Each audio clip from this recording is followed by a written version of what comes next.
Mark Scheipmeyer, the city hearing examiner, public hearing to consider a request for a new subdivision referred to as Willow Glen Road numeral 4, bearing the city's project number LD 2023-0188.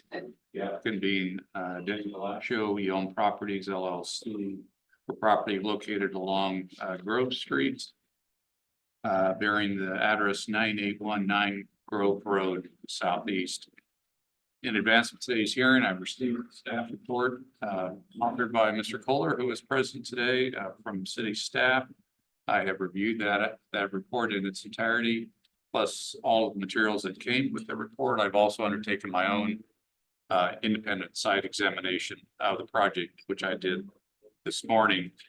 So the purpose of this hearing, as many know, is threefold. It's to hear further from city staff, following up on their staff report, adding to it in any way the staff feels appropriate, and in part dependent upon the nature of the public present and their need for education. It would appear that there are no members of the public present today, so that presentation may be a little bit less involved. Followed then by an opportunity for the applicant to respond to the city's positions or anything that the hearing examiner may have raised. Followed then by an opportunity for the public to be heard. If we do have members of the public appearing today, I'll come back and talk about that aspect, but I'm not imposing any time limits on public testimony, as there are few, if any, members of the public appearing today. All those who do appear for any party are expected to be sworn first. We'll get underway with city staff, and so Mr. Kohler will have you sworn. Do you swear or the whole truth and nothing but the truth? Yes. Okay. We also have Ryan Shea from SCJ and Dan Phillips from SCJ on the call as well. All right, so sorry, Mr. Kohler, who will be the representative for the applicant today? Who do you anticipate as being the go-to person? That is Denny Bellagio, who is here today. Okay. All right, great, thank you. Excuse me. You mentioned Yelm Property, and the Yelm Property is not the applicant. It is just me, not Yelm Property. Okay. Not sure if that had probably picked up, but Mr. Blasio indicated that Yelm Properties LLC, although shown in the applicant on the staff report, is not the applicant. So noted. So we got that cleared up. All right, so the applicant proposes to subdivide a 12.53 acre parcel into 75 residential lots for single family dwellings. The property is zoned moderate density residential, which allows between 3 and 6 dwelling units per gross acre of land. The property is located at 9819 Grove Road Southeast and is located just south of Canal Road. The eastern portion of the site includes 1 single family residence, 2 mobile homes, 1 barn, 4 sheds, and a well house. Surrounding properties to the west and south are previous phases of Willow Glen subdivision. The property to the immediate north, properties to the immediate north were recently annexed into the city and have the same R6 zoning. The properties to the east are unincorporated Thurston County. This land is within the urban growth area and carries a future zoning designation of high density residential. Longmire Community Park is located in the north, and Fort Stevens Elementary School is to the south. Notice of application and public hearing.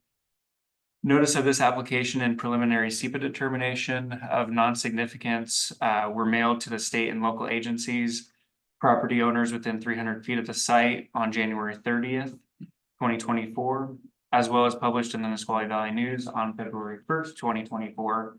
No comments were received from nearby property owners or members of the public.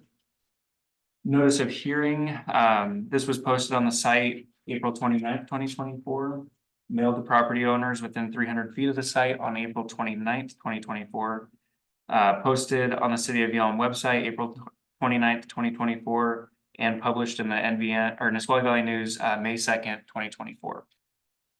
Going into the State Environmental Policy Act, The city of Yelm SEPA responsible official issued a mitigated determination of non-significance for the proposal on April 10th, 2024. This fulfills the city's responsibility for disclosure of potential significant environmental impacts. Comments were received from Washington State Department of Ecology and Olympic Region Clean Air Agency. The Nisqually Indian Tribe responded with a letter of no concern. However, the Nisqually tribe must be notified if there are any inadvertent discoveries of archaeological resources or human burials. The full MDNS and letters from the agencies can be found attached to this report. The MDNS provided the following mitigation measures. An asbestos survey must be completed for the demolition of existing structures. If asbestos is found during the survey, an ORCA asbestos removal notification must be completed and all asbestos containing material must be properly removed prior to demolition. In addition to an asbestos abatement procedure, any hazardous or dangerous material or waste removed and must be appropriately managed prior to demolition. In concurrency/impact fees, concurrency describes the situation in which water, sewer, or transportation facilities are available when impacts of a development occur. Going into water, the city of Yelm has the water capacity to service the proposed subdivision. The project is proposing to connect to the existing water main located at the end of Bourbon Street Southeast. The development is required to connect to and extend the main along all new proposed roadways within the subdivision and to the northern property line along Grove Road. The improvements required to serve the project will be specifically identified during civil plan review. This satisfies the requirement for concurrency with water infrastructure. Any existing wells on the property must be decommissioned pursuant to the Department of Ecology standards, and any water rights associated with these wells shall be dedicated to the city of Yelm. Sewer, the city sewer comprehensive plan identifies the property as being within the sewer service area and will need to connect to the city's step water system or sewer system. The project proposes to connect to the sewer main located on Bourbon Street as well. The development is required to extend the sewer main along all new proposed roadways within the subdivision and to the northern property line along Grove Road Southeast. The improvements required to serve the project will be specifically identified under civil plan review, and this satisfies the requirement for concurrency with sewer infrastructure. Transportation and access. The project proposes site access from Grove Road Southeast and Bourbon Street Southeast with a future connection to Canal Road Southeast when the two properties to the north develop. The project also includes a walking path that will connect to Greenleaf Loop Southeast. Concurrency with transportation infrastructure is achieved in accordance with the Yelm Municipal Code. The applicant prepared a traffic impact analysis for this project due to its scale and high potential for impact to the Yelm transportation system, which is attached to this report. The TIA analyzed the effects that the proposed subdivision would have on 9 nearby intersections, and all remain within the level of service standard. And these intersections are identified in the staff report below. Frontage improvements are required as part of the development. The developer has shown that frontage improvements along Grove Road Southeast will be installed to the city's adopted neighborhood collector standard, and that internal streets will be constructed to adopt local access residential standards. Traffic facilities charges are applied at the time of building permit issuance. These conditions satisfy the requirements of for concurrency with transportation infrastructure. Fire protection. Concurrency with fire protection is achieved by payment of impact fees at the time of construction. This fee is subject to change and is collected at the time of building permit issuance. Concurrency with school infrastructure is achieved by payment of impact fees at the time of construction. This fee is also subject to change and collected at the time of building permit issuance. Going into critical areas, all of Yelm is identified as a critical aquifer recharge area. Compliance with federal, state, and county water source protection regulations and within the city's adopted stormwater regulations are required to protect the aquifer.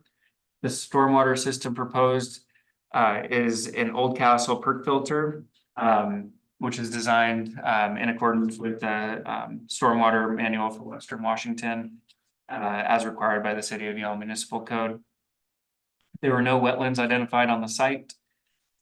U.S. Fish and Wildlife Service listed the Yelm subspecies of Mazama pocket gopher as threatened under the Endangered Species Act. While the City of Yelm is not responsible for implementation or enforcement of the Endangered Species Act, it consults with the service and provides notice to applicants that the pocket gopher is federally protected species and a permit from the U.S. Fish and Wildlife Service may be required. A Mazama pocket gopher and regulated prairie absence report was submitted with a preliminary subdivision application. This report found no evidence of Mazama pocket gophers on the subject property.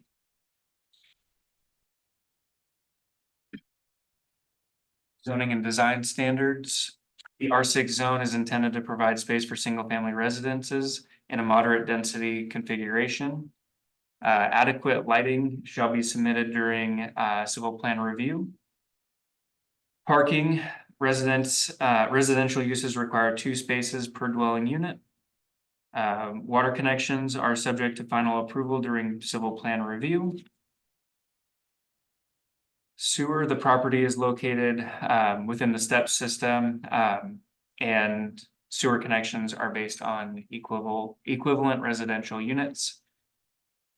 Reclaimed water, when a public reclaimed water utility is available, it must be used for irrigation of open space areas.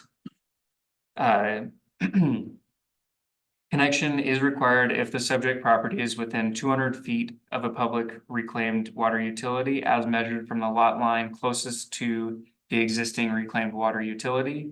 The project will be required to connect to reclaimed water utility for irrigation purposes if reclaimed water utility becomes available before an application is submitted for civil plan review.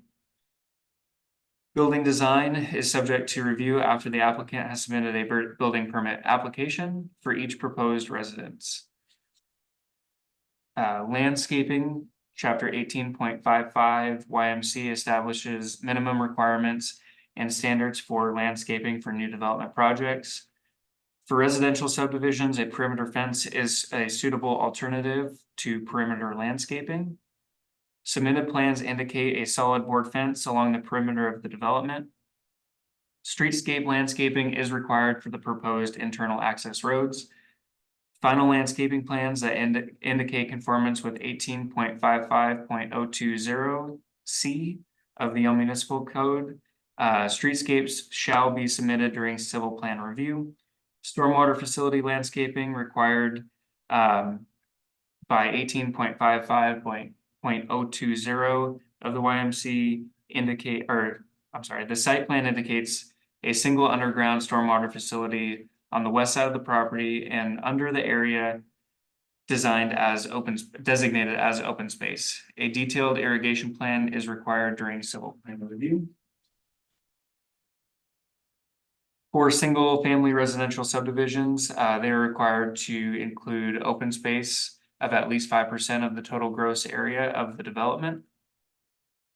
The submitted site plan meets the minimum requirements for open space area in terms of total land allocated and suitability of the proposed uses. Prior to final subdivision approval, the applicant shall make a plat name reservation with the Thurston County Auditor. During civil plan review, the applicant shall provide an addressing map for approval by the City of Yelm building official. Staff recommendation, section 18.14.050 of the Yelm Municipal Code requires written findings prior to the decision on a preliminary subdivision. The applicant has established that the proposed subdivision adequately provides for the public health, safety, and general welfare, and for such open spaces, drainage ways, streets, sanitary wastes, parks and recreation, schools, and sidewalks, and that the public use and interest will be served by the subdivision of the property.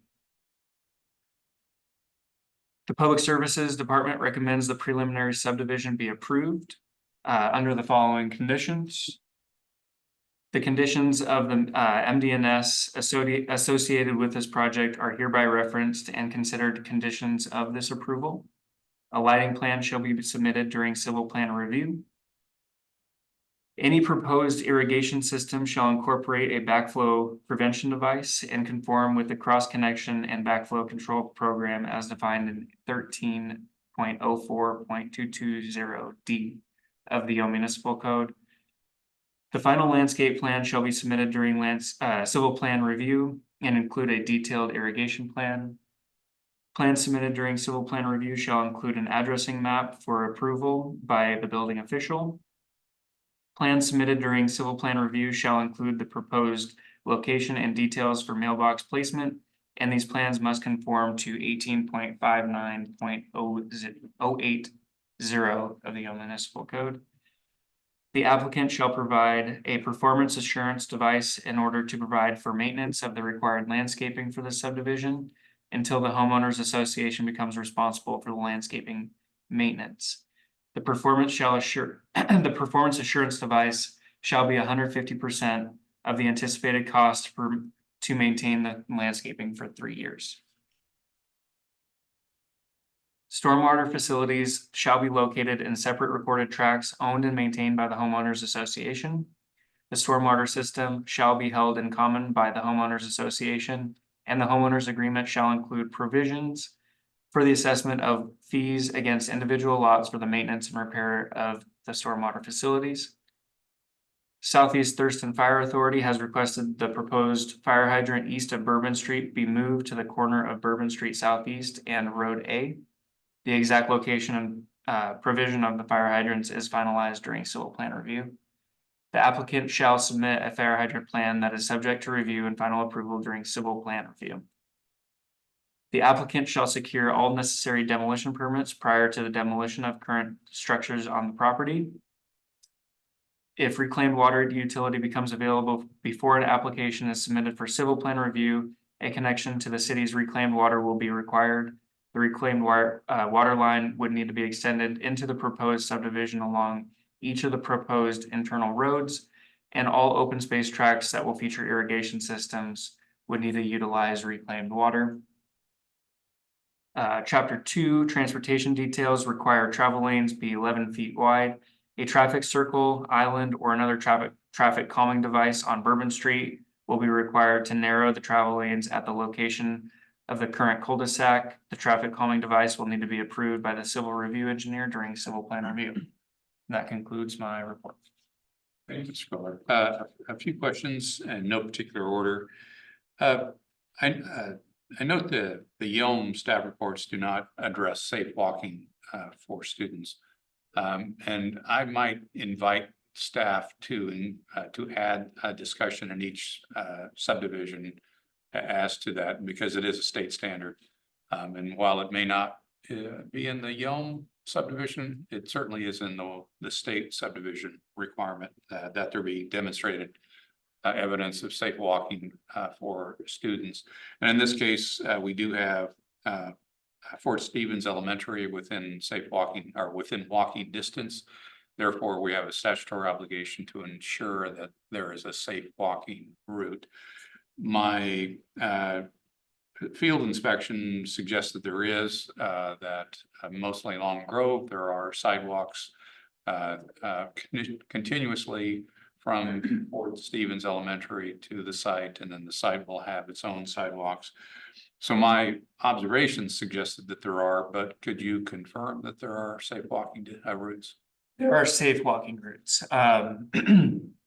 from all of the proposed lots. There will be continuous sidewalk down through Bourbon Street, which would connect therefore to Grove Road, not Grove Road, but the name of the street is yeah. Okay. But it connects to where Fort Stevens Elementary is. Got it. The site maps show a connection to a Greenleaf Loop, but it's not identified as a vehicle connection. The TIA suggests it's an emergency vehicle connection. What is it? Yes, so in the preliminary plat as it stands, there would be no vehicular access to Greenleaf. There would be a walking path that would connect. And to be specific, since Greenleaf is a common road descriptor, it's Greenleaf Loop as opposed to Greenleaf Street. Correct. So a path connector to Greenleaf Loop, but not a vehicle connection. Correct. The vehicle connections would be off of Grove Road Southeast, Bourbon Street Southeast, and then the overall plan is when the two parcels to the north develop here and here to have that a third connection. Understood. Is the demonstrated connection to Greenleaf to be an emergency vehicle access? No. Okay, so what the TIA says is not true. Ryan, would you mind hopping in on that one? Okay, if we're gonna have Mr. Shea testify, let's have him sworn. Mr. Shea, do you swear or affirm to tell the truth, all truth, and nothing but the truth? I do. Yeah, I think this is just a matter of, I think perhaps the site plan has been slightly revised since the TIA was completed. And more or less, it seems as if that this connection to Bourbon Street is maybe a replacement to what the TIA assumed was occurring at Greenleaf Loop.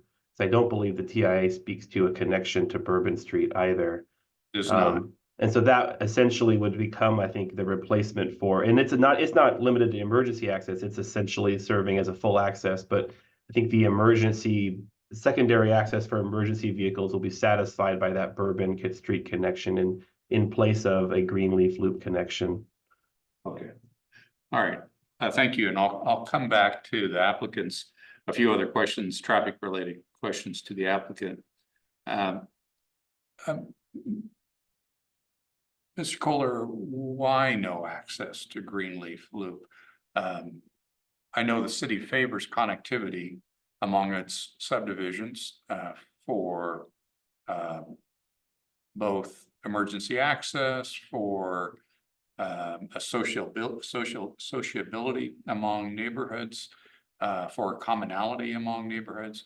So the more we can connect our neighborhoods, the more they feel like one larger neighborhood rather than a series of isolated silos.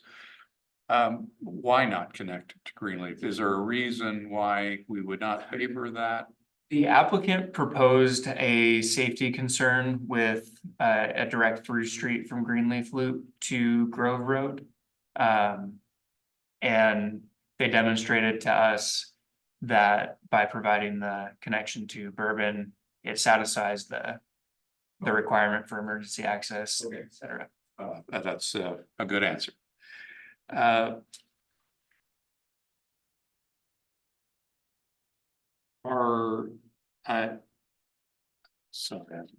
Forget the city's descriptor of these.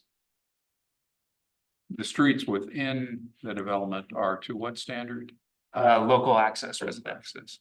And as local access, does that mean one or sidewalk on one side only? Yes. Sorry, I had to think about that one for a second, but yes. Okay. Whereas Grove would be a local collector and it would have, well, once developed, it would expect sidewalks on both sides. I believe that is correct. Okay.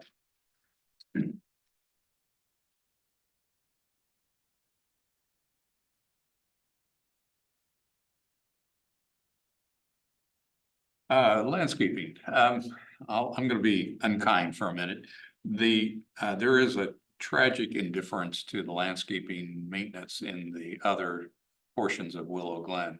And it's derogatory to the neighborhood. Had simply maintained efforts been done to keep it in place, that neighborhood would have had a higher quality of aesthetic currently. And so what lessons do we learn from that? I don't want to see the same indifference to landscaping in this phase. So I'm curious as to how to see that would happen.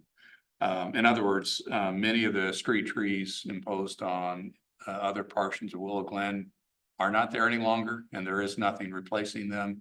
And so we have streets wholly without landscaping or partially without landscaping, such that it's a scattered, kind of indifferent look, all of which is unfortunate. So I know that there is a landscaping plan that provides for streetscapes as required, and also a landscaping plan for the open space / pocket park. I'm wanting to know how those are going to be assured to be here in 10 years. And who's going to take care of that? And what assurances, either through the homeowners association or whatever, that we won't have 2/3 of the trees dead or gone in a short period, such that the neighborhood loses much of its aesthetics as a result. So what does the city think about that? Yeah, and that's a great point. With the CCNRs that'll be attached to basically the performance of the neighborhood, it should be in the covenant that if the maintenance is not being undertaken by if it's either not being undertaken by the homeowners association, or if the HOA disbands or whatever that might be, that the city could come in and perform that maintenance at the individual lot owner's expense. And that's that includes like the stormwater facilities. Right, which in this case is one and the same as the open space / park. Correct. So is that built in to the city's landscape ordinance? Or how might I make certain that that condition will be assured? Regarding the stormwater facility, it'll be in the stormwater agreement. Okay. And in the covenant, I'm not sure on that portion. All right. Well, I'm inclined to impose my own language unless the city has recommended language to that, thinks about it and has some language it may recommend. I would invite that in case the city finds that mine is more onerous or less able or less effective in implementing, but I'm going to do something to make sure that this landscape is kept up. Similarly, your perimeter landscaping, as noted in your report, is fencing, but the existing fence to the south is in very poor condition. If I approve this subdivision, I'm going to require that that fence be replaced with a new fence.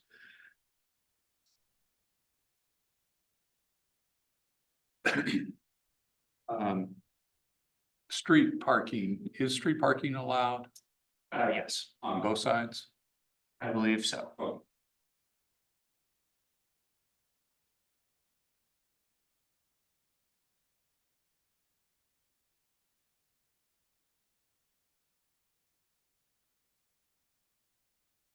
The, from some distance, either driving along Grove or Canal, or maybe most best from Greenleaf Loop, looking out into the field without walking into the property, and noted a number of debris piles, historic debris piles. I don't know if the city had any hazardous waste concerns about anything on site. Is there anything about the site that the city has any unease about? Not specifically, in the demolition and clearing of that property, I think we would default to the statements from ecology and Orca. Oh. So basically, rely upon the ecology standards and clean air standard requirements for making sure that any removal of debris is going to be done in a safe way. Correct. Oh.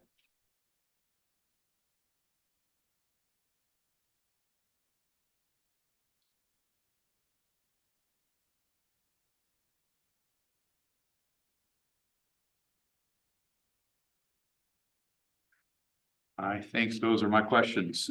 Thank you. So, and I assume that would conclude the city's presentation then? That concludes the city's presentation. Okay. So turning then to the applicant, who is appearing both in person as well as through several representatives. So Mr. Blasio, I'll invite you as let you decide how best to present any presentation you would like to make, either personally or through representatives.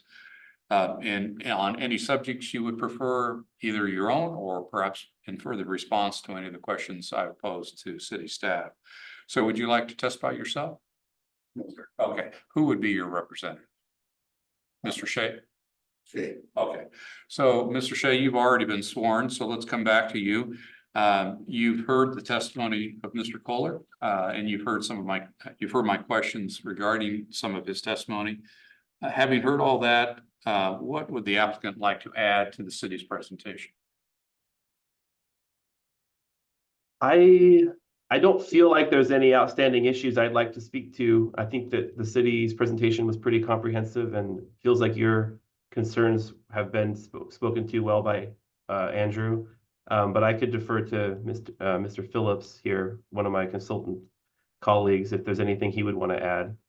Well, let's find out. Mr. Phillips, is there anything you would like to add? The only thing that I would like to add is, Let me hold you. I should have made clear, that's a yes or no. sorry, If yes, it's- Okay, then we'll have you sworn. Do you swear or affirm to tell the truth, the whole truth, and nothing but the truth? I do. Go ahead. I just wanted to state that I believe that Grove Road is a commercial collector. It says Commercial. neighborhood collector in the staff report, but I believe in the city's chapter 2 transportation section, it's identified as a commercial collector, and that's the standard that we've used to show the frontage improvements. Okay, so it will be improved to commercial collector status. Correct. Will that require the The half, dedication? I apologize, half street improvement. Yes, half street improvements to that standard. Will that require the dedication of any additional right of way? Just a second, let me take a, yes, it does.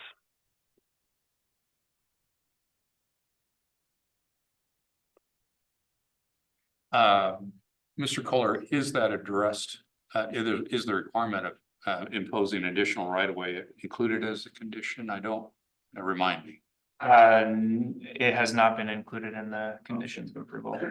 Would the city feel it best that it be recognized as an obligation? One moment.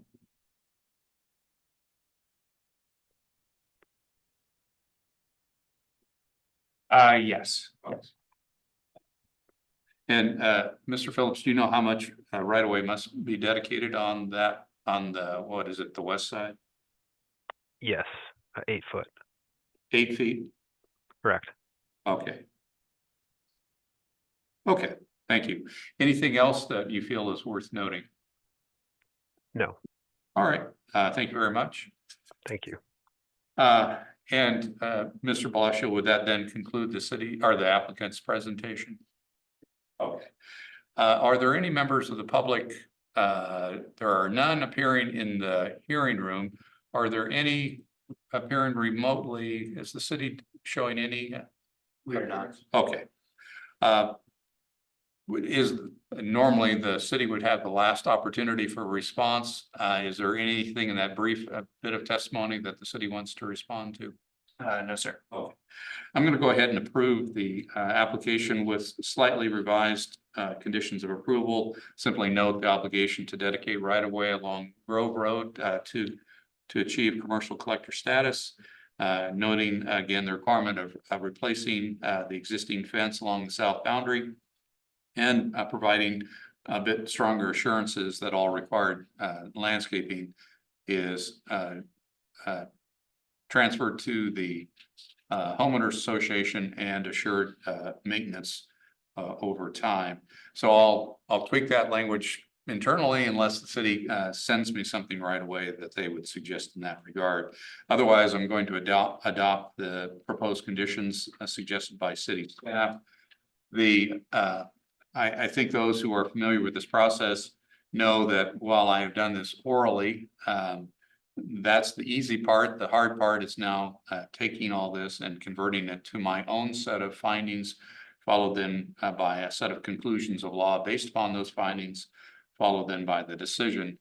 And those are hand tailored to the project, and so they take a little bit of time to prepare. And it's a document that runs 30 pages as a result. So that will take me a few days. I expect that to be ready sometime in the middle of next week.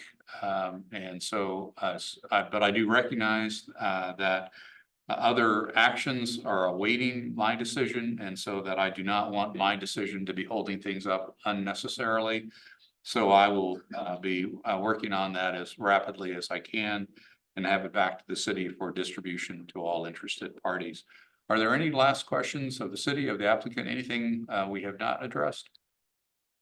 If not, I want to thank you for an excellent presentation today.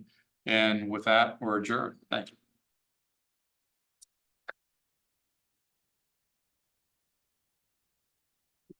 Great one.